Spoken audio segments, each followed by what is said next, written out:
art isn't ever just, the physical copy of it. It's never just the thing that you've made. Art is the thing that lives inside of you and that speaks to you. And that's the one thing that I always want to make people remember when they leave a workshop, is that today you might not feel like you're an artist because you're not creating anything, but you still are an artist. It's not something you put on and take off at the end of the day. It's there no matter what, and it's going to be there no matter what. So just remember, it's how you see the world, it's how you experience the world.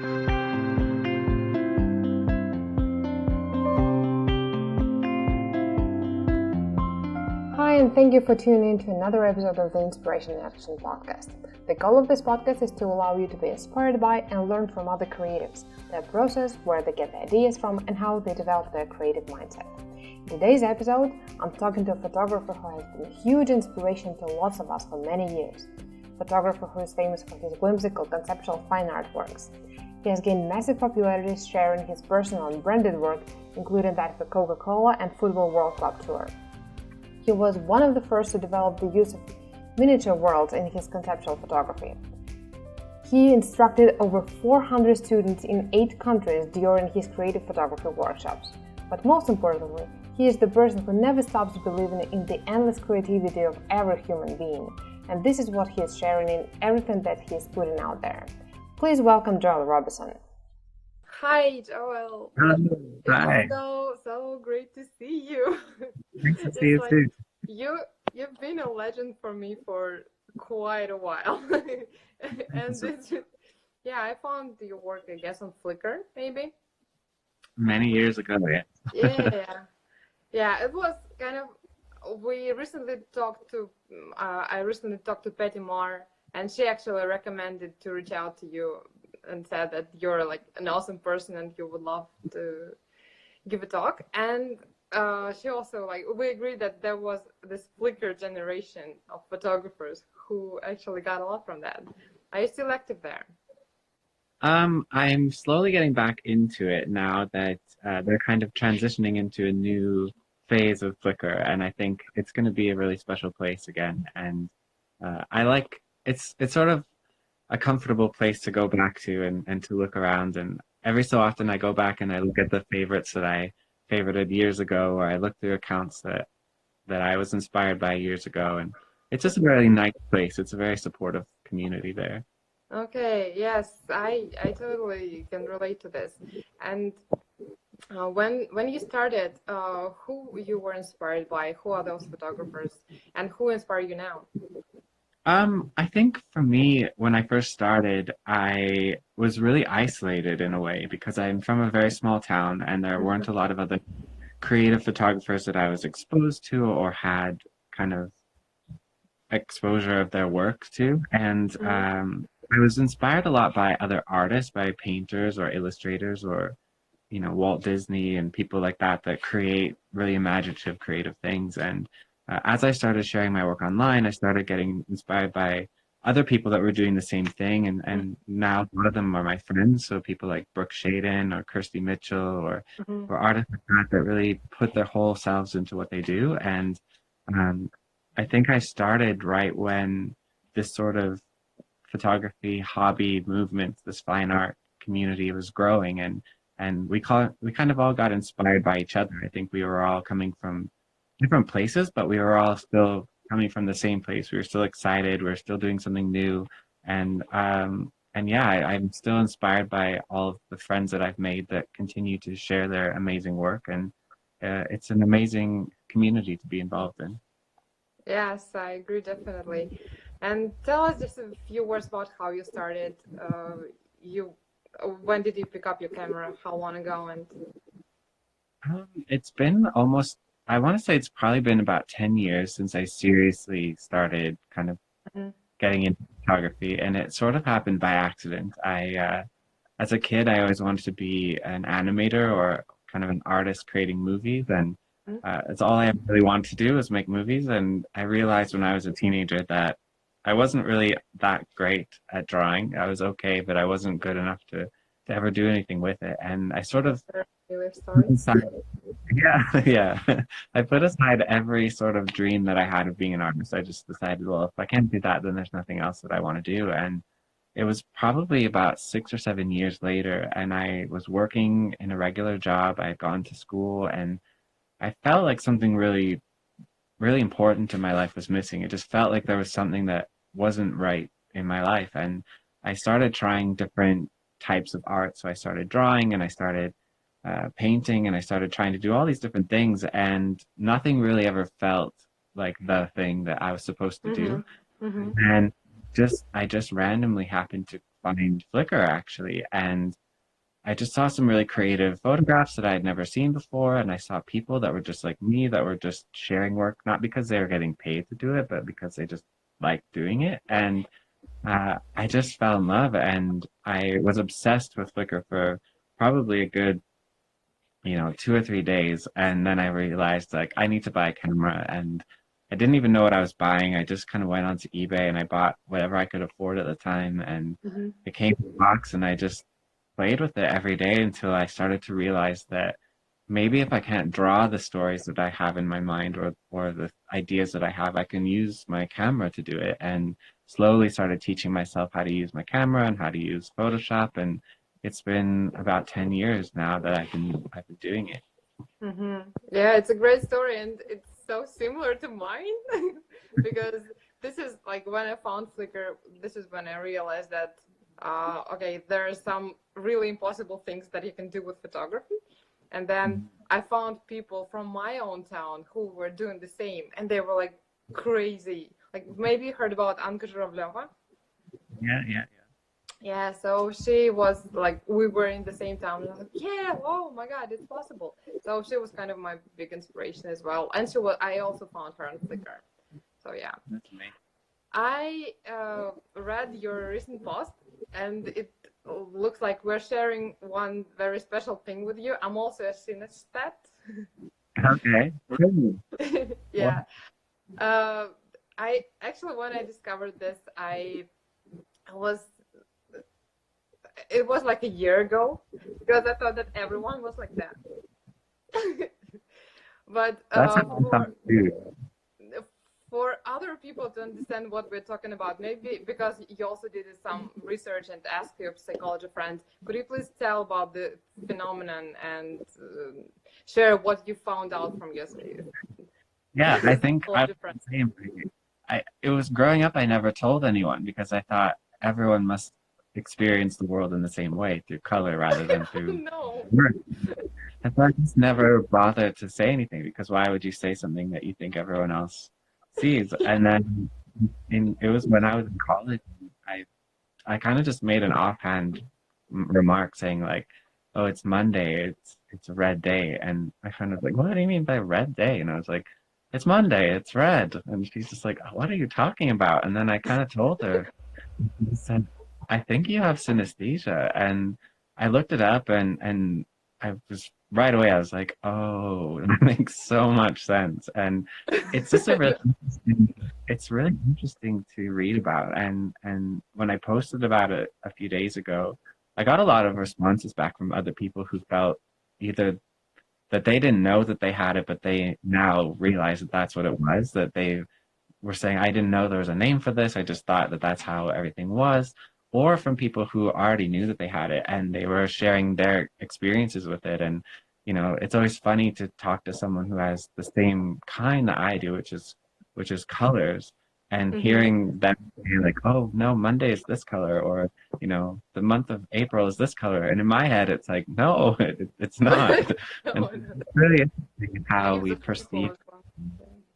Yeah, and different people have different reactions to it. And I talked to a friend who was studying psychology, and she told me about people that have, ones with smell or ones with taste, and it can be really, really intense, and it can be really frustrating at times too, because you'll smell something and it will trigger some other reaction in your mind. And I think, well, I'm kind of lucky that it's just color for me that it kind of shows up. But even in color, sometimes it makes me a bit frustrated when it's usually with a place that I visit. If I go to a certain place and I have a certain experience there, it feels like that place is then colored in a certain color. It's painted in a certain color. And if I go back to that place and I have a different experience, or maybe it's an unpleasant experience, part of it kind of feels like it has to change color, and I can't. It just ends up like this muddy, I know. undescribable color, and it's quite frustrating. And times like that, I think, okay, this is kind of strange. I have to like figure out in my mind, how does this look in my mind now that it's different. But for the most part, I don't even notice it anymore. When I think about it, it's just there. And um, more often than not, when I tell people for the first time, they always want to know, like, what color do you see when you see me? And it's like, I always try to say, like, it's not a magic trick. It's not like it's not like I can just like, oh, you're this. It's usually people that I have some sort of experience with or some sort of relationship with, Mm-hmm.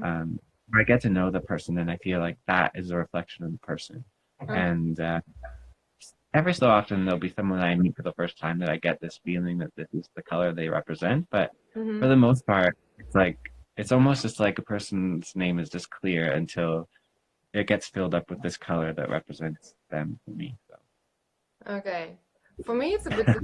Uh, I sort of already have an idea of uh, what color a certain name has before Okay. even meeting someone in person. So, but yeah, it's I think it's a great phenomenon, and it's actually not that rare. It's one of 50 has it. Yeah, I think it's quite common, and I think more people just don't know about it. Yeah. And I think if in schools, if they taught more about it as we grow up, I think you'd find that a lot more people have it. And I think especially artists as well. I Yeah. think a lot of artists probably have some form of it, especially with colors and how they choose colors and how colors relate to different moods and different days. I find that even certain days that I work on certain images, they'll tend to be certain colors more than other days. So it's like if I want it to be a really, red, warm day, I should probably work on it on a day that's what that color is in my mind. Yeah. I'm actually working on a project that reflects my synesthesia because it turned out that finally I do have a very close friend who has the same, and we're actually working together. She's a stylist, like for photo shoots, so we're doing kind of like a collaborative project to reflect our weirdness in this That's sense. awesome. Yeah, that's great. Um, you are very much inspired by all sorts of fairy tales and books, and especially by Harry Potter. What other books inspire you? What other stories?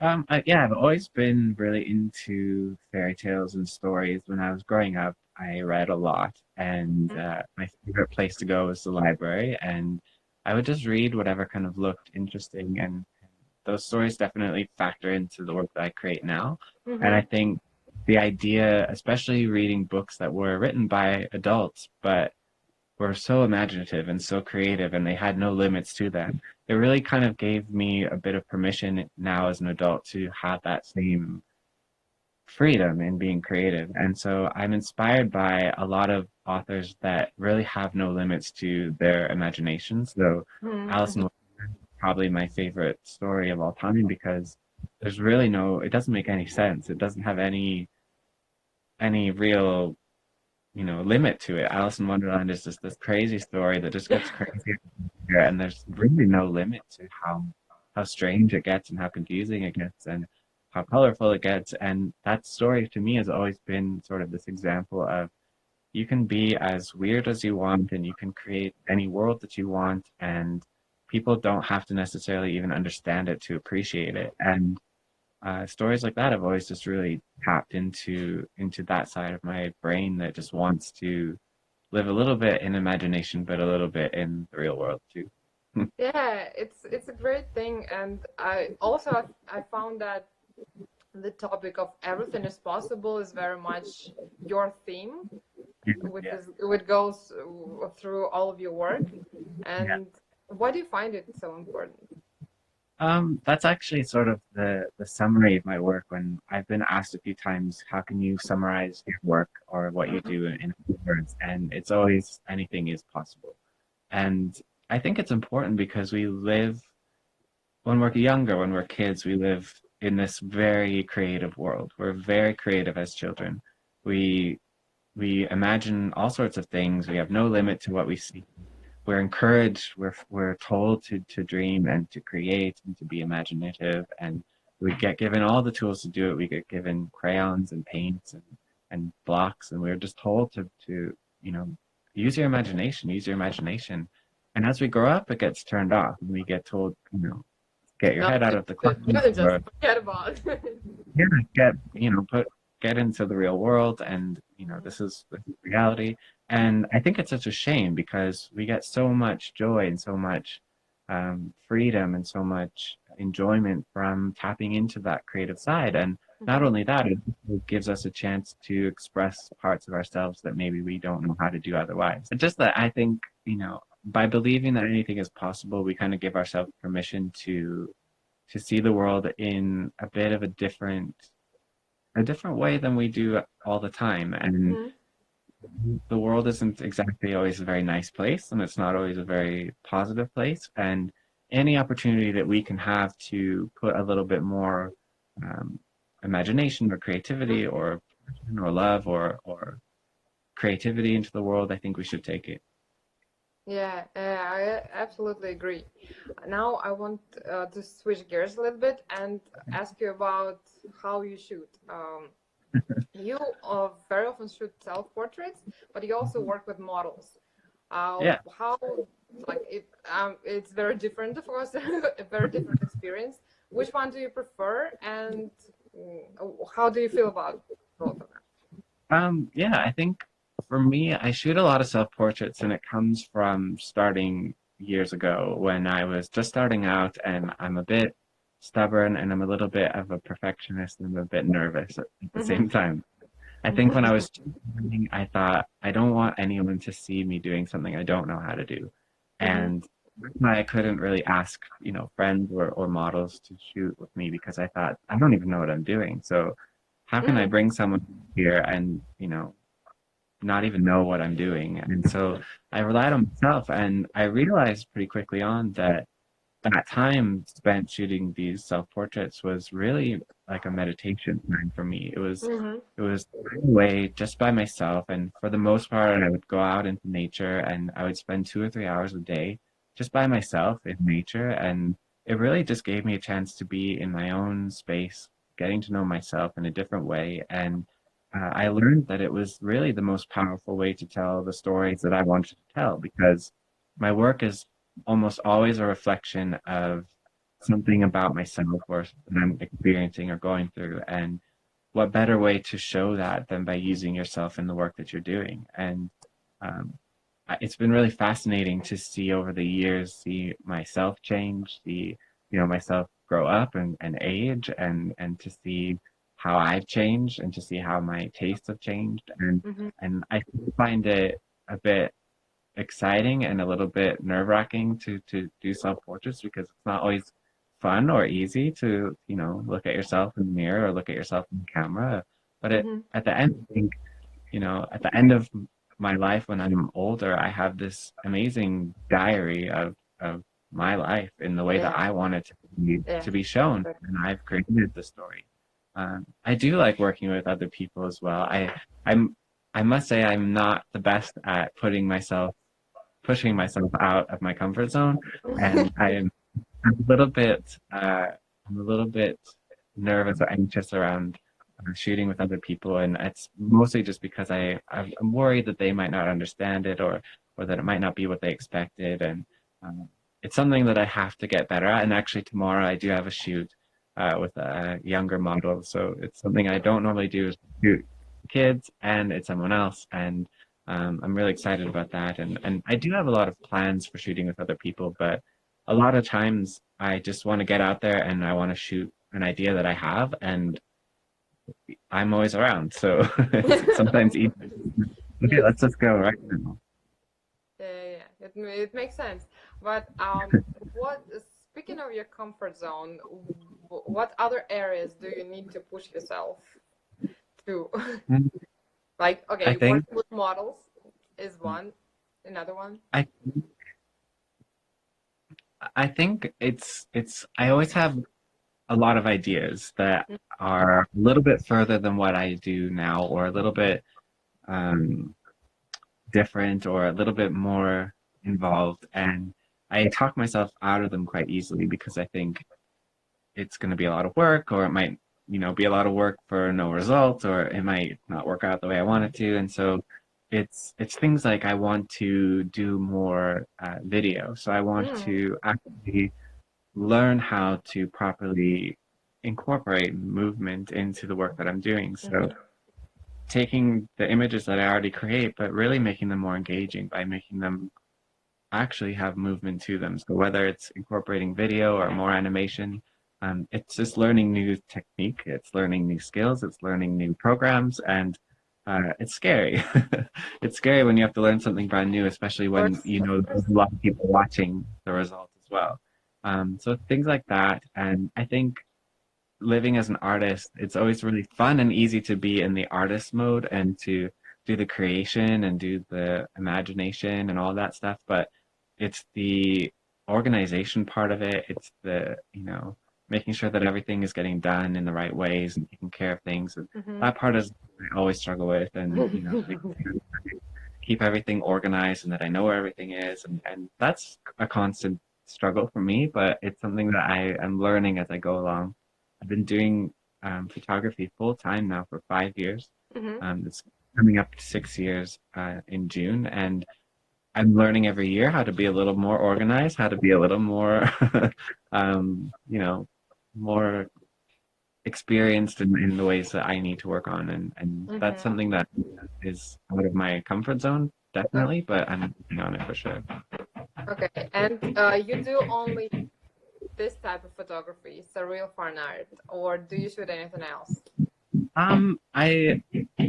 Again, it's sort of like if it's in my comfort zone, I kind of stay in it and I kind of decide if I'm going to kind of hide in that little box. But I do find it enjoyable to push myself out of that as well.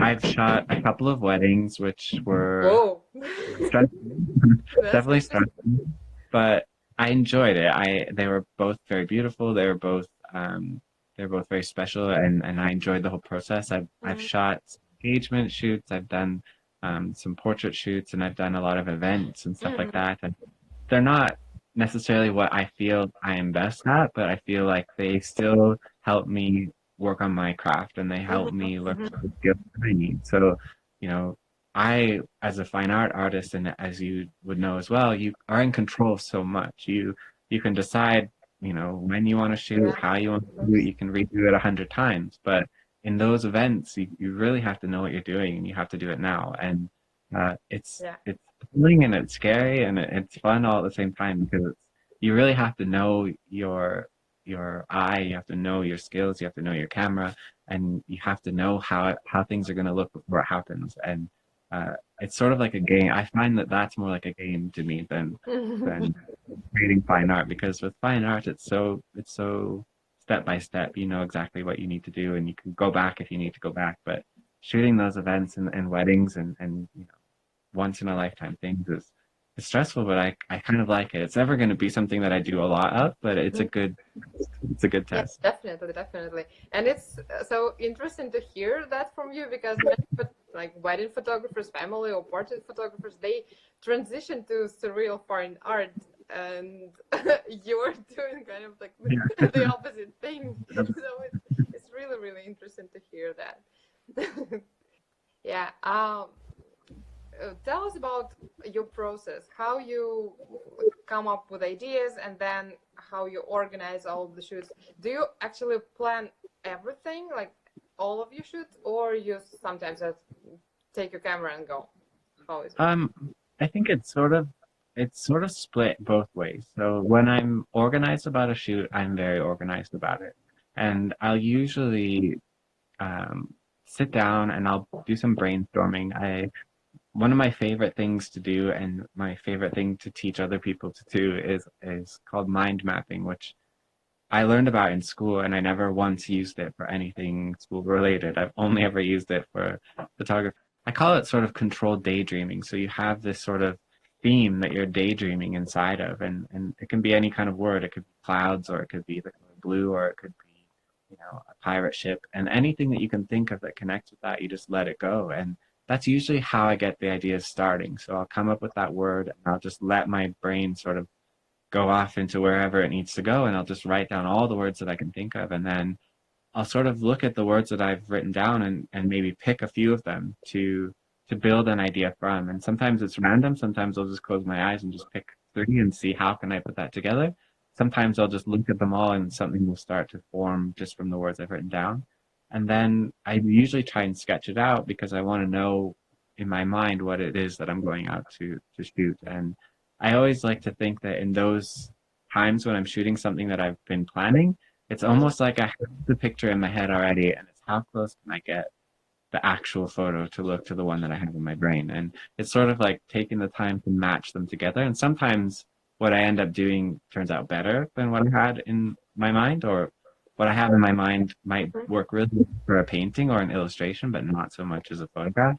Um, and so I'd have to change on the spot. And then there are times when I do really like to just grab my camera and I'll just grab a backpack and just put a whole bunch of random things in it and go off into the woods and just kind of let's see what happens while I'm out here. And sometimes it works and sometimes I don't really do anything good, but it's a good test. It's a good chance to kind of be spontaneous, and I find that when I create from that time, um it's much more in tune with like what I'm feeling right then and there, or what I'm feeling in that moment. When I plan it, it's always like, okay, I need this to be a cloudy day and I need to have this thing and I need to be wearing this, color shirt, and it's very much organized, it's very much planned, where the spontaneous ones are a little bit more in the moment and closer to who I am. Yeah. You mentioned that you have been doing photography full time for 5 years now. And Almost. I'm sure you get many questions about would you recommend to do that as a full-time job to other people? Because fine art photography is kind of like a tricky field. Yes. Yeah, it's not easy. It definitely isn't easy. And I think even in the last, I would say 2 years, it's gotten harder and harder because the field is so much bigger. There's so many more people doing it, which is great. I think more people are feeling that empowerment to create and feeling, that excitement of creating, which I felt as well. And, in the art sense of it, it's amazing. We can never have too many artists, I don't think. I think the world is only ever bettered by having art in it. And the more people that create is the better. As a business side of it, it makes it it makes it a little bit harder because you have to work harder. And, as people are sharing, the level of quality goes up and the level of what people want goes up, and you have to go with it. You have to go with it. And I think I found in the last couple of years that I've been trying to find the balance of what I like to create and what other people are looking to buy or looking to see more as an investment or see more as a commercial purchase or work with a company on. And it's finding that balance between the two. It's definitely not easy, but I think you can do it if you really believe in your individual art, and if you know what you do is only what you can do. And I think that that's the most important thing. And it's easy to create work that is flashy or cool or fun or whatever, but to really be successful at it personally and financially and really be able to do it as a job, you really have to know what you do really well and show other people that you're the only one that can do that. I completely agree. And now tell us a bit more about your work with clients. You work with big names like Coca-Cola, and you did the football tour, World Cup tour. How was the experience, and how it is now? It's been, like I said, it's been really interesting over the years learning how to work with clients, and from starting just purely based on creating for myself, by myself, never expecting anyone to really even like what I do, to people wanting to hire me to do it. It's been really interesting, and I've been really lucky to work with pretty big clients, like you said, with Coca-Cola and with huge clients, Oprah, Google, different companies like that. And it's every time I do a client project, it's always a chance for me to learn a little bit more about myself and to learn how I can do better for the next time. And I'm pretty lucky in the sense that a lot of the job opportunities have come to me rather than me having to go to the person or go and find them. But I think again that comes down to knowing what I do and doing what I do and believing that what I do is what I do, and other people believe in that as well. I think when you know what you do really well, other people want a piece of that, and Yeah. so the client work that I do, it changes all the time. One of the last big projects that I did was on a cruise ship. It's on the world's largest cruise ship. There's 32 of my photographs framed and hung in the hallways of this cruise ship, and it was a fun job. It was, you know, a few months to put it all together, but it was a lot of fun to do, and Was it a commission especially for the ship? it was they licensed some of my existing work, so I didn't have to create anything brand new, but I did have to kind of move things around a little bit and crop some things and Oh, change the color. okay. Mhm. But yeah, it changes all the time. It just depends on, you know, what brands need and what companies or clients want and what you're producing at the time. And um, it's really an individual thing. Everyone's going to have a different experience to it, and everyone has a different strategy to it. So it changes all the time. Yeah. That's really, really interesting. And you mentioned that you recently joined Patreon. Could you tell us Yeah. a bit more about that? And actually, I recently discovered this website, and I think it's an amazing idea. What's your experience? Yeah, I'm just launching it today actually. I haven't spoken about it anywhere yet, but it's something that I've been looking at doing for a long time, and I've been wanting to have a space that I can really engage with people in a different way and a different level. And I think that that's such an interesting way to do that, where people that really want to learn a bit more about what you do, they want to be involved a little bit more, they can help you help them almost. So they're subscribing to the content that you're giving them that's a little bit more in depth or a little bit more exclusive. And I've been doing this for 10 years now, and I've Mm-hmm. been doing everything that I do has been pretty much for free, putting it out there, just letting people engage and Mm-hmm. learn. This is a chance for me to really take a bit more time creating content that I think will help people that really want to learn. And without fail, I get messages, you know, every day that are asking, how do I do this? How can I do this? What is your advice? What is your, you know, where do I learn how to do this? And I think that instead of directing people to other places, I'd rather have the chance to teach them myself and the chance to give them, you know, my own lessons and my own strategies. And that's one way to do that. And it's we'll see how it goes. I'm excited to see how it goes. Yeah, but just quick information about the site. It's the website where people can actually support you with money, and when you announce some goal, what are your Yeah. goals? What are you Right crowdfunding? Yeah. Right now, it's mostly a learning platform. So I have different membership levels starting at just $1 a month that go all the way from you know, getting access to blog posts right up to getting behind the scenes tutorials to getting templates that you can use to actually put your own images into a Photoshop template that will pretty much give you the chance to have yourself in a piece of my work.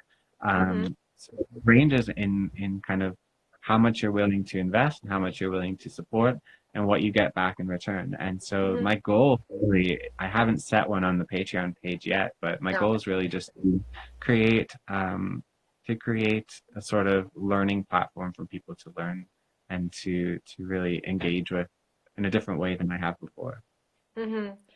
Do you really plan to have, like you mentioned something like people can insert themselves into your photos? Seriously? What I have Because planned is once a month I'm going to sort of create not an image for myself, but I'm going to create sort of the atmosphere of the photograph. So the template or the background or the sort of portrait-less part of the image and Mhm. give people the opportunity to insert themselves into that piece. So That for me, it's coming up with an idea and just letting someone else be a part of that idea. That's actually an amazing idea because I just read a few stories of how your work was completely ripped off. I know. And It goes actually, again. this is a great way of dealing with this. If you It, want to. it, now you can pay to do it. Um, yeah, I think more than that, it's a chance for people to learn, um, how to get to the level that they might want to get to. So it's not just going to be simply like cut and paste yourself in, and it'll give them a chance to see all the layers of how this gets put together and how you can do it yourself the next time. And um, I think it's a chance for people to maybe push themselves a bit further than they would have been on Mhm. their own. And so it is a bit ironic that I've had that happen a lot of people photoshopping themselves into my Yes. photos. And I did feel about it. I did feel very, this isn't fair. It's not cool. I didn't give permission. And so this is almost my chance at saying, well, now I have the upper hand. Now I can say, here's a chance for you to do it. If you really want to do it, here's how you can do it. Yeah, it's actually a great way of dealing with this kind of problem because, yeah, you had pretty fascinating cases, actually, It's something ugly ones. Yeah, not so pleasant. It's probably that I think out of all the time that I've spent online, I've been really fortunate that I've had a lot of amazing opportunities and I've met all of my friends and Hmm. my entire life changed.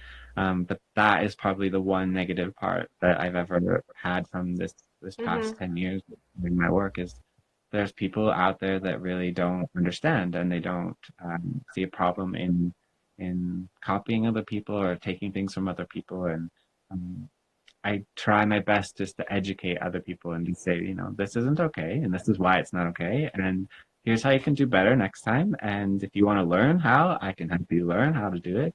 But this isn't the right way to do it. Hmm. And Hmm. we usually get one of two responses, which is like, I'm really sorry, I won't do it again, or the other way, which is usually like very angry and Hmm. doesn't do well. So it's unfortunate, but I think it's we're kind of still very new in the social media Yeah. world and the online world. And I used to work in the school system, and a lot of teachers that I worked with had no idea about this sort of copyright or um, this sort of side of the world. And I've had teachers that I worked with email me later and say, I didn't know until you wrote about it that this is something that goes on. And now I'm going to make sure that my students know that they have to find the real source of something, that they have to actually, you know, put the work into finding out who owns something and they can't just take it and go. And, you know, I think it's really important that we teach people this is how you do it. This is how you do it in the right way. Yeah, I think it's actually the best way. The best thing that you can do is to educate people because you cannot actually control that much, right? You can No, just spread the information, and that's your way of trying to impact people or the world. And exactly. yesterday, I was asked this question, like, you put your work out there without any copyright. Like, I don't have this watermark as well, and like what if it gets misused, and then I don't actually have any control over that as well, but then not sharing my work is also not an option, right? Yeah.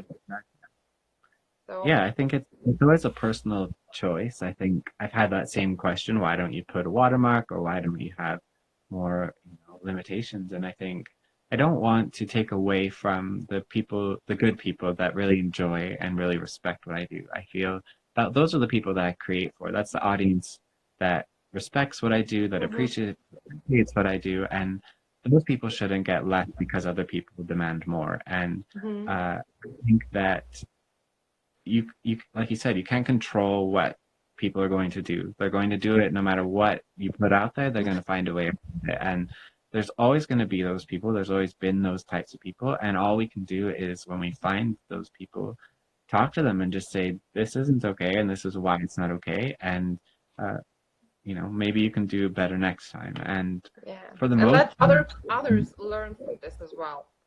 exactly, yeah. And I think and I think it does take people in positions where they experience this a lot, to talk about it and to say this isn't okay, because when we can share with this audience and say, this isn't something that you should do. You shouldn't just Photoshop your head on someone else's body. It doesn't look good and it doesn't make the person feel very good. It takes those people that it's happening to say that this isn't okay, for other people to understand it. Um, and yeah, I think it's something that I still experience a lot all the time. I have a folder on my phone of screenshots that sometimes make me laugh and sometimes make me frustrated, and I don't there's never an end to it, but all I can do is try and educate people and teach them the right way to do something. Yes, I agree. Completely agree. Um, Tell us a few words about how you met all those great photographers like Brooke Shaden, Kirsty Mitchell. You mentioned that, and I know that. Well, there's going to be like several questions here now. Do you go to any photography-related events where you meet people? For example, if you're going there, names, maybe Yeah, some of them. Yeah. I did when Flickr was really kind of in its peak time. Um, I I think you kind of naturally fall into the same crowd of people when you have similar interests, and so a lot of the people that were creating conceptual work or creative work, we all started to get to know each other and talk online and start to become friends, and we would actually plan these sort of meetups. They were almost like a family reunion, and they would happen, different places around, usually North America, and the biggest ones that we had were 60, 65 people coming from all over the world. Wow. And people just, who are a lot like me, who came from smaller towns where maybe no one else was doing what they do, but they really wanted to be around their community, and we really created that. Priceless. It was really, really powerful, and I think some of those happened 6 or 7 years ago, and I'm still really good friends with those people. I'm best friends with a lot of those people all the time. I just got back from Peru with some friends, and they were all people I met through Flickr that I met 7 or 8 years ago, from doing that. And so I think any chance that you can get to form a community and to really engage with them is really beneficial. And when I moved, I moved to the UK a few years ago, and I lived there for 2 years, and I didn't know anyone when I moved there. I had no, real friends there. I didn't know anyone. And I thought, well, I know that there's a photography community here. I know that there's people that like what I do and do what I do. So I need to engage with them. And the same thing, we would get together, and there would be a small group, maybe 10 or 12 of us, and we would just spend the day together shooting. And it's sort of like speaking the same language of someone. You kind of feel like, okay, you understand. And it really helped me expand my friendships and helped me get outside of my comfort zone. And it really taught me a lot of things. Whenever you're around other artists, watching them do what they do, you kind of learn a bit about how to do something differently, or you take a little bit of what they do and put it in your own work. And so even now I do try and meet with other people and meet with other artists when I can, and I'm getting better at sort of putting it out there, like, if you're in this city, I'm here too, so let's try and meet up and see what happens. And every time that happens, it's always beneficial. And so it's going to happen next month. I'm going to the UK for a visit, and I've got some shoots planned with some friends and some little meetups planned, which is always fun. It's always really great to be around people that understand. Okay, maybe you can put up some stories with your future travel plan.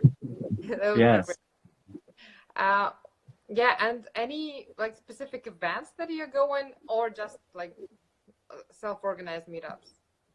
Most of them are organized. Or something.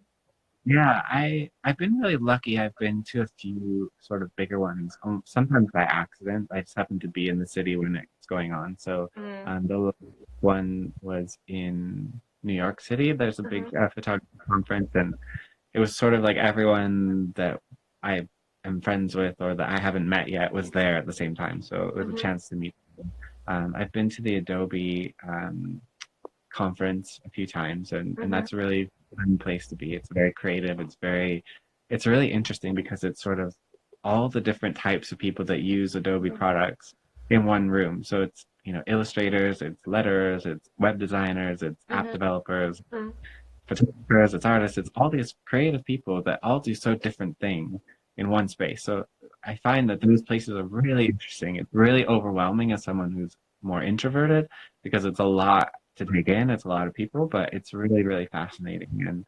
And next week, I'm actually flying to California. I'm going to be talking at a conference about creativity to an audience of people that I don't really shoot. It's for babies and family and kids photography conference.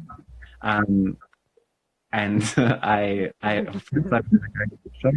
you sure you want me to speak? And no, we want you to talk about creativity and how to explore creativity in your work. And so I'm excited to do that because I think, again, that's a time to really practice what I preach and to kind of tell people what I know and to share with people what I do. And I'm excited and a bit nervous, and it's always fun. It seems to be every few months I go to some sort of conference or some sort of organizer and speak, and it's fun. It's a rush. It's like I have to step outside of my body for an hour and a half or 2 hours, and then come back to myself after. Yeah, it's great. It sounds really great. And I actually was very much surprised when newborn photographers came to my workshops. Like, seriously, why? But yeah, it makes sense. Then they want to learn creativity. And you yourself taught so many workshops. Was it like 800 students? I think it's probably a bit more now. Right. I've done a lot of workshops. Yeah, I did. Sort of the first workshops I started was actually a few years ago. I did 2 road trips across the United States and Canada during the summer, and it was sort of a traveling workshop tour, and we taught a lot of students then. And then I did a tour in Europe as well, a few summers ago. And ever since then, I've been doing a lot of online workshops, which I find is really a chance for people that live in a smaller town or that might not be able to travel or that can't make it to an in-person workshop. It's more self-directed class, so the content is all there. It's when people can access it. It's when people have time. They can do it. And I really like doing that. I'm hopefully going to be launching another one in the fall of this year. And then I've been teaching a lot of conferences and workshops. So last year I taught in Argentina. There was quite a few students there. I just taught in Peru. I did a workshop there. And so I love it. It's a chance really to show people how to do something that they might not have been able to do. And I'm always really inspired by, like you said, when people come to your workshop and they do something that's so different or they do something that's so good and you're just like, why are you here? what do I can do? But it's always really interesting. It's a really fun way to get to know people and to really understand different ideas. When you do a workshop, are you organizing them themselves or you're invited by some organizer? How it usually goes? With the conferences, it's usually organized by someone. So in Argentina, it was planned by a woman. But then a lot of the other ones I do, it's all on my own, which is really great because it's people I think that the people that come are the people that really understand what I do, or they already have a connection to what I do. And so I like doing that because it gives you a chance to really get to know people that maybe you connected with a lot in the past, or maybe that really have a connection to your work, and it's a much more personal connection. So for the most part, it's me that organizes the workshops, and which again, I have to push myself out of my comfort zone sometimes to plan them and to organize them, but I enjoy it. Yeah, it's great. I will turn on the comments now because I was turning them off before that. So guys, you can send us your questions now because we'll have like maybe 10 minutes left. And my question will be, when you teach, what's the one thing you want your students to leave your workshop with? Like, what do they learn from your one most important thing? I think anytime that I teach or anytime that I speak or I do any sort of lesson or class, and I visit schools a lot, and I talk to photography classes, and I always want to make sure that the people listening remember, or they really hold close to them, that they are an artist no matter what. That it doesn't matter how much work you produce, it doesn't matter how many followers you have, it doesn't matter what type of work you do, it doesn't matter if you take one photograph or you paint one picture a year or you paint 365 pictures in a year.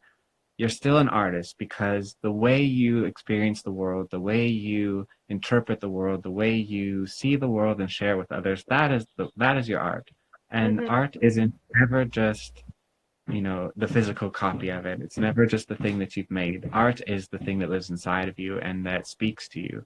And that's the one thing that I always want to make people remember when they leave a workshop, is that today you might not feel like you're an artist because you're not creating anything, but you still are an artist. It's not something you put on and take off at the end of the day. It's there no matter what, and it's going to be there no matter what. So just remember, it's how you see the world, it's how you experience the world. Yeah, it's a great answer. And yeah, we have a question which is, I think, quite interesting. Is there something in photography or editing that you dislike? I think I get a bit, it's like the trends, the kind of cliche things that I think everyone falls into. And I actually did a post about this in a magazine, or for a magazine, a few weeks ago, talking about cliches and talking about, Yeah. are they good, are they bad? And I think in a way they're good, because without cliches, a lot of people wouldn't learn how to do things. And I think when you start something brand new, using cliches or using sort of those things that everyone does, the stereotypes or the kind of what it's a good way to teach yourself the basic skills of doing something. Maybe. The thing is not to get trapped in that, because if it's not something that feels right to you, if it's not something that is personal to you, if it's not something that's actually telling a story about who you are, then it's not really something that I think you should pursue. I don't think it's helping you anymore. Cliches are sort of a great way to learn skills, but they might not be necessarily the best way to show who you are as an artist. And I think maybe that's the one thing that I dislike about photography, is that it's really easy to get trapped into what looks good or what people respond to the most, but doesn't necessarily speak to who you are. I ask all the students that I have ever taught, and I ask my friends this too all the time. I'll ask them, like, why does your photo look the way it does? Why does it have this in it? Why did you take it? And it's not because I'm being picky or because I'm looking at it negatively. I really just want to know why. Like, why did you make it? I want to know the story behind it. I want to know the feelings and the emotion behind it. And if you don't have a good answer to that, then I feel like it doesn't really mean that much to you then, if you don't have an answer to why it exists. And I think that might be the thing I dislike, is that it's really easy to make flashy, cool stuff really quickly, and it doesn't have a personal connection at all. Well, that's interesting, actually, because when I got so much feedback that people saw like great stories in my images, but in fact I wasn't putting some very conscious story in there. And I think some artists, at least in the very beginning, they really put just something out there, but they're not conscious about it. It also might be the case. But of course I agree definitely that there should be a clear message. And I think when a person matures as an artist, then he or she learns to think about what and why he creates. And of course that the question is very, very important, and I totally agree. Yeah. So what is different between creative work and professional work? Different. I think they go together. I think most of the work that I do, that I get paid to do, is stuff that I would feel comfortable doing on my own. And I think that I'm in a place now where I can decide that this is something that I want to do, or this isn't something I want to do. But like we said before, there's always those opportunities that come up that might be something totally different than what you do. And I think professional work is always going to be something that pushes you a little bit further than maybe you normally go. And I think that's great. I think anytime that you work with a client, or anytime that you work on something for someone else, you Mm-hmm. should always go a bit further than you might go for yourself, because it helps keep your name kind of in good standing. It helps people, take note of what you do. And I Mm-hmm. always try to go the extra mile and to work hard for other people. And I think there's not too much of a difference between creative work and professional work. I think your creative work can be professional and your professional work can be creative. It's just figuring out which one is the most important thing that you want to focus on. And I think, like we talked about, if you really feel comfortable in who you are, what you do, and knowing that you're the only one that does what you do really well, then that becomes your professional work as well. Yeah, yeah, it's a great answer as well. And there is a question about creative blocks. What do you do at times when you might feel non-creative, if that Yeah, I happens? think it happens all the time, and I think that people are always so afraid of that. I think that's like we fall into this trap, and I'm so guilty of doing it too. And when that happens, when you feel this creative block, you feel that you're never going to be creative ever again. That this is the I go through it all the time. There was a period last year where, and it usually is in the summertime, when I think I'm just so busy doing other things that I don't put enough time into being creative, that Mm. I hit the roadblock, and I just thought, well, that's it. My whole career is over.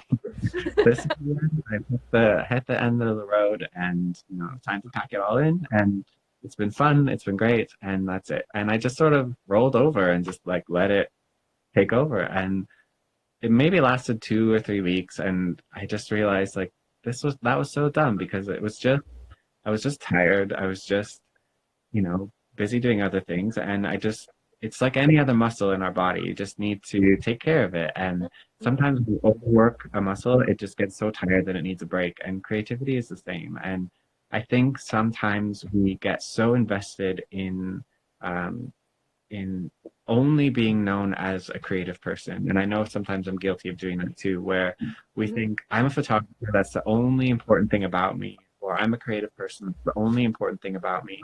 And we just live entirely in that one bubble in our life. And we're not only that one thing. We're a lot of really interesting things. And I know that I'm a lot of other things other than a photographer. And when we become so focused on just one thing, all those other things that are really beautiful and they really make up who we are, they get ignored. And when they get ignored, we become less of who we are, and we become less comfortable with who we are, and we lose sight of who we are. And when that happens, we don't end up coming up with ideas that really feel like who we are, because we've lost touch with that part of Mhm. who we are. And I think that when you feel that creative block, as hard as it is, the best thing you can do is just walk away and just say, you know what, I'm going to just enjoy doing the other things that make me who I am. And if it's hiking, if it's canoeing, if it's Yeah, skydiving, yeah, like whatever it is you switch love to do, gears. yeah, you just go and you live that other part of your life with as much excitement and passion. And what happens is that you go back to who you are, you go back to the things that make you who you are. Hmm. And then creating becomes so much easier, because you have relaxed that pressure, you've relaxed that side of yourself that becomes so obsessed with just creation. And I think it's really easy with social media now um, to get wrapped up in that, because we see so much content all the time. Every day we see people creating and sharing, and it's always new and it's always getting better and better. And you kind of get swept away in this river of Instagram and Facebook and creation. And it's really easy to kind of feel like you need to be a part of that machine to create, to create, to create, to create. And they feel like, and I feel even that if I take time off, I'm going to get forgotten, or I'm going to Yeah. get lost, or if I let go, that's never going to come back. And time again, I've realized that no, that doesn't make sense. It doesn't work that way. I'm still going to have these ideas. It's still going to be me doing it. Creative blocks is something that we're all afraid of. But I always try to enforce in students that I teach, or in people that I talk to that are artists, that you're made up of a lot of different things. It's sort of like you're one creative tree with a lot of leaves on it. And, one of those leaves just happens to be creative, or photographer, or painter, or artist. And there's a lot of other leaves that make up who you are. And we get so kind of fixated on just the importance of being one thing. And it's really important to remember that all of the other things that we call ourselves, all the other titles that we have, all the other hobbies we have, the things that we love, they all make up who we are and they all make us very interesting. And without those things, we aren't able to create work that is really true to who we are. And so when you feel that creative block, the most important thing or the most, effective thing you can do is just to take a step back away from creativity, to take a step back away from, um, you know, worrying about producing work and just enjoy being yourself, enjoy doing the things that that you do, enjoy all the other hobbies that you have that make up who you are. And that part of your life, that creative part, is a reflection of those things, and it gets stronger and it gets clearer the more you can enjoy spending time with who you are and getting to know yourself. And I think anytime that I feel a creative block, and it happens all the time, I usually just say, well, I'm going to go off and I'm going to enjoy other things that I like to do, other things that make me feel like me. And if I do those things, what's going to happen is the stories that I want to tell are going to be even more authentically me. They're going to be more in tune with who I am, and they're going to be much more clearly defined in my own mind as I'm coming up with them, because I'm not living up to that pressure. And like I was saying, it's really easy to get swept up into this world of creation because we see so much all the time.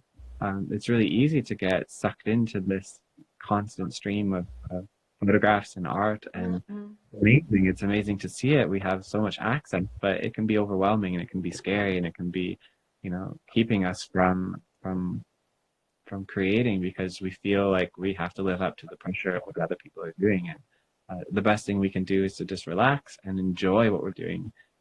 Art should never really be something frustrating. It shouldn't be, it shouldn't make you angry. It shouldn't make you, it shouldn't make you feel bad to create. And as soon as it starts to feel frustrating, or as soon as it starts to feel, that this is making me unhappy, or it's making me stressed, or I'm not enjoying this, then you need to take a break from it, because it's going to reflect in the work that you do. You're going to create images that don't feel like your own images. They're going to feel stressed. And I know when I go back through the work that I've done, where I see photographs that I've created in a time that I wasn't feeling particularly inspired, or that I was feeling that creative block, and I'm not really pleased with them. They don't feel like I really did my best. And I think that the best thing we can do when we feel creatively blocked is to just take a break and enjoy being yourself, enjoy doing the other things that make up who you are.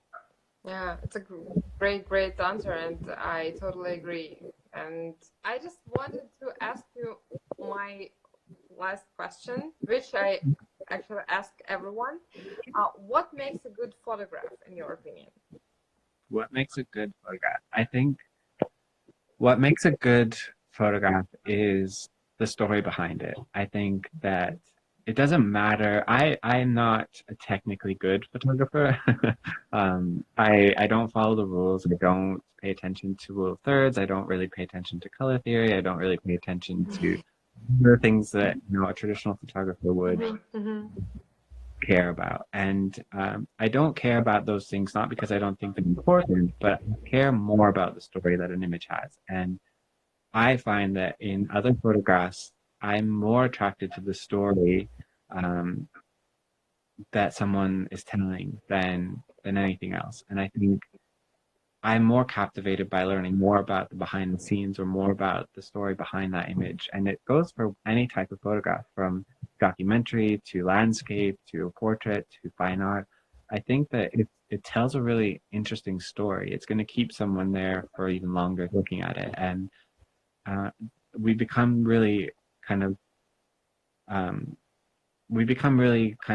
tuned out of a lot of art because we see it so quickly. We scroll through really, really quickly. We don't spend a lot of time looking at things. But if I can look at a piece of work for a few minutes, or get sucked into the story that it's telling, or if I think about it later because of the story it was telling, I think that makes a really good photograph. And I think that when I'm creating work, I want it to tell a story, and I want someone to, if someone was to look at it with no caption, with no words, I want them to either be able to create a story for themselves, or to ask me what the story is and be able to tell them an answer. I think that that's really important.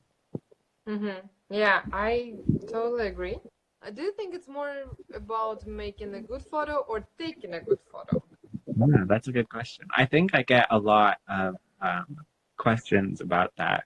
And I think when I first started in what I do, there weren't a lot of other people creating the same work. And I think that Photoshop was still a really bad word. It was sort of like, how dare you call yourself a photographer when you spend time in Photoshop? And I think that at the end of the day, nothing that I create can exist without a camera. Nothing that I create can exist without knowing how to use that camera. And like we talked about before, I I like to put myself into positions where I have to work really quickly and push myself. So shooting a wedding or shooting an event or shooting with other people where you have to know how to use your camera, you have to know how to, you know, visualize something before it happens so you can capture that. That's really important, and it's really made my work better because I know how to use my camera. I know when I look at the sky, okay, I know what the colors are going to look like in my camera. I know what the lighting is going to look like. I know all that stuff. And so while it seems like it's more important to get into Photoshop and fix all those things, you can't really fix a bad photograph. You can't really fix something that is bad. And I think before you start creating anything, before I start creating anything, I have to start with a good photograph. I have to start with something that's in focus, that's lit right, that looks like it's going to be able to work in an image. And I think the story is really important, but the pieces to make that story are really important as well. Okay, that's a great answer. And your neighbor, what is your neighbor's reaction to your? I saw that question coming through actually, and Okay. yeah, I think I'm sure that people that have watched what I do have been entertained. I'm lucky that I live in a pretty small town, and so I don't often have a lot of viewers watching me when I shoot self-portraits, especially. But there have been times when I have thought I was alone, and I wasn't alone. And it's a little bit different now, I think, because I do live in a smaller town, and a lot of people now know who I am and they know what I do. So when they see me out walking around, you know, with my camera, they know that I must be off to create something, and they kind of understand it now. But when I was first starting, I would be, you know, out in the woods with a whole bunch of books or a whole bunch of teacups or, you know, doing something, and people would sort of watch in the distance and sort of kind of wonder what was going on. And there's been a few funny times. Once I had taken a photograph where I had made a house out of paper and I lit it on fire, and it was in the winter time, and I was sitting in the snow with this house that was on fire, and I had my camera set up and I was just taking pictures, and all of a sudden I could hear these footsteps coming from behind, walking closer and closer in the snow. And I thought, oh no, there's no way that this looks normal, because here I am alone in the middle of the woods with this burning house on fire and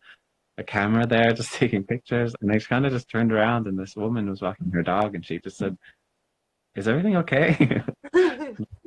Everything's fine. I've had, you know, really sweet people offer to help. Though, you know, do you want me to help take these pictures? Like, no, it's fine. Or, you know, want to know a little bit more, and it's been fun more than anything else. It's always interesting for people, I think, to see what's happening before it's the finished piece. Hmm. Do you feel insecure if If you you run run, out of ideas? Yeah.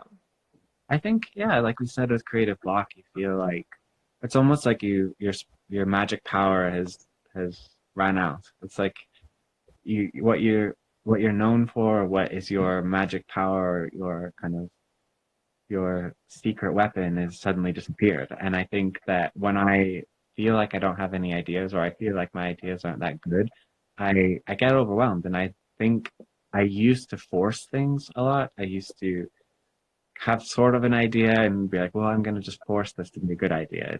It's a medium idea, but I'm going to make it a good idea.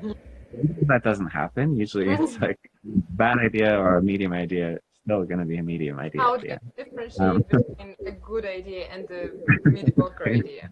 Yeah, exactly. And I think sometimes you can rescue a mediocre idea by changing it, or by taking that as like a foundation and seeing, okay, how can I make this different? But when I run out of ideas, I think I do feel a little bit nervous, or I do feel a bit like maybe maybe I have to change my style, or maybe I have to learn new techniques, or I have to learn something new to make it more interesting. But I think I think that that happens a lot, and I think someone just said, one can learn skills but not ideas. How can you become a non-creative be creative? I think we're naturally born creative. We're naturally born with that imagination. Yeah. It's just Yeah. learning how to open that door again. And so with a bad idea, when you're feeling like you don't have ideas, they are in there somewhere. They do exist in your brain somewhere. It's just opening that door again and allowing yourself to get to that point where they're able to kind of come to light. Yeah, but I'm really interested in how you define a good idea or a great idea from a mediocre idea. Yeah. I think it's sort of like, for me, a mediocre idea is maybe one that doesn't have a real story to it, or it doesn't have sort of, it's not simple enough. I like to create work that it doesn't take a lot to see what's going on. And I don't want the person watching to feel distracted or overwhelmed, or that there's a lot to see and kind of fight through. And I think that when you have maybe a mediocre idea or an idea that doesn't feel natural, I think that it's really important to not just throw it away and not just say, this is worthless. Look at it and think, why doesn't it work? Why doesn't it make me excited to look at this? And I think that even the photographs that I've posted or shared that maybe I don't really like, or maybe I created because I felt like I was forced to, or that I was pushing it out there, it's still a valuable thing, because you can look at it and think, okay, why don't I like it? Is it because the colors were off, or is it because there's too much going on? Is it too distracting? Is the angle strange? Maybe it doesn't tell a good enough story. I think that that's the important thing, is that bad ideas are still valuable because they help us create better ideas and better stuff later on. And just because it might not be a great idea on its own doesn't mean it can't lead to something else later. And I do think it's valuable, even if you have these ideas that aren't fully formed, to go through the process and see what happens to create them. And even last weekend for the Instagram kind of hashtag project, I did this photograph with these little playing cards and taking the diamond out and making it into a kite. And that was actually like my fifth my fifth idea of the same thing, because the first idea I had all these cards flying around and like all this crazy stuff happening, and I shot it and I was like, this doesn't make any sense at all. And then I tried shooting it 4 different times in different ways and different things, and nothing really felt like, this isn't working, this isn't working, this isn't working. But I knew that there was something good in that idea. It just, that whole picture wasn't working. So I just took, the part of it that was working and built around the idea of what was working and created something that I was much happier with. So I think if you have an idea that maybe feels bad, or you have an idea that isn't fully formed, or maybe it doesn't feel like it's 100% there, take what you like about it and go from that. So maybe 90% of it doesn't make sense, or you don't like a lot of it, but what's the part that you do like, whether it's the colors or the angle or the location or the model or the prop or whatever it is. Take that thing and then just build upon that thing, and it's like a stepping stone to something better. Yeah, I could seriously talk to you for ages. Your answers are so full of, I don't know, love and hope to society. And Thanks. yeah, it's actually very much reflects your recent photo about this is what the world needs. So, Yeah. and it's so great to actually know that there is such a human being in the world who shares all the love. Yeah, I think it's, we have this ability through social media to create work that makes other people feel good and that makes other people feel understood. And I think when I first started sharing my work online, it was a little bit selfish because it was mostly just my way of expressing myself. And I never really expected anyone to appreciate it or like it or enjoy it. And coming from, like I said, a small town, I wasn't expecting anyone to really know about me or what I was doing. And now to be in this place where I have this ability to really put into the world what I think I appreciate about the world and what I think the world might need, and and to create a space that is creative, to create a space that is positive, to create a space that is inclusive, to create a space that is compassionate and accepting. And I think that that's really important. I think that, you know, creators and artists have this really amazing superpower that we get to put things out into the world, and we can kind of shape how people feel. And I think that that's such a strong thing that we get to do. And I try not to take that for granted. And I try to create work that makes people feel good, that makes people feel understood, that makes people feel, you know, happy, or that makes people feel powerful, or that makes people feel that they aren't alone in whatever it is that they feel or see. And I think that that's really an amazing opportunity to have that. And I think that if you have that chance, make the most of it. Yeah, thanks so much. Do we have time for another question, or Yeah, do we have one more. One last. Yes, okay. What do you do when clients don't like your work? That's a challenging one. Yeah, that can be hard. I think I've been pretty lucky where a lot of the client work that I've done has been received really well, but there's been times when there's been a lot of back and forth, a lot of, as an artist, you feel like you know what's right, but as a client, the client knows what is right. And it's sort of like you have to put your own pride away for a little bit, or your own sort of knowledge in the back seat, and do what the person is asking. And there's been times when I've maybe pushed a little bit too far, or I've said no to someone that I shouldn't have said no to, or I've fought back a little bit too much, and I realized, like, okay, this person is hiring me to do what I do, but they also have expectations, or they have things that they want as well. And it's working with someone. And I think as artists, we get so used to working on our own, or working in our own specs, or in our own dimensions. Yeah. It's easy to get our backs up when someone else has an idea of what we should do. And so that was something that I learned a lot, to be more flexible with clients, and to not be so stubborn, because I think when I create something and, you know, a client says, well, this is not quite what we want, my first reaction was to be very frustrated and be like, well, don't you understand? Like, this is exactly what you want, and sort of tell it even harder to them. And it doesn't really work that way. And to appreciate that someone else might see something differently, and might see something and have a different experience, and that's okay. So I think that that's important. So I think when clients don't like what you do, I think it's important to not take it personally, to not say, they're not saying that you're bad at what you do. They're not saying that you shouldn't do what you do. They're just saying that you didn't quite meet what they needed, and to try and find a balance to that. I think that that's the key to working with any client, is meeting them halfway, meeting them in the middle, and saying, here's what you want, here's what I do, let's find a way we can be there together. That's a brilliant answer, and it's very much wise. I hope you enjoyed this interview with Joel. Now I'd love to know, what was your favorite part? What was the one most important thing that you will take away from this interview?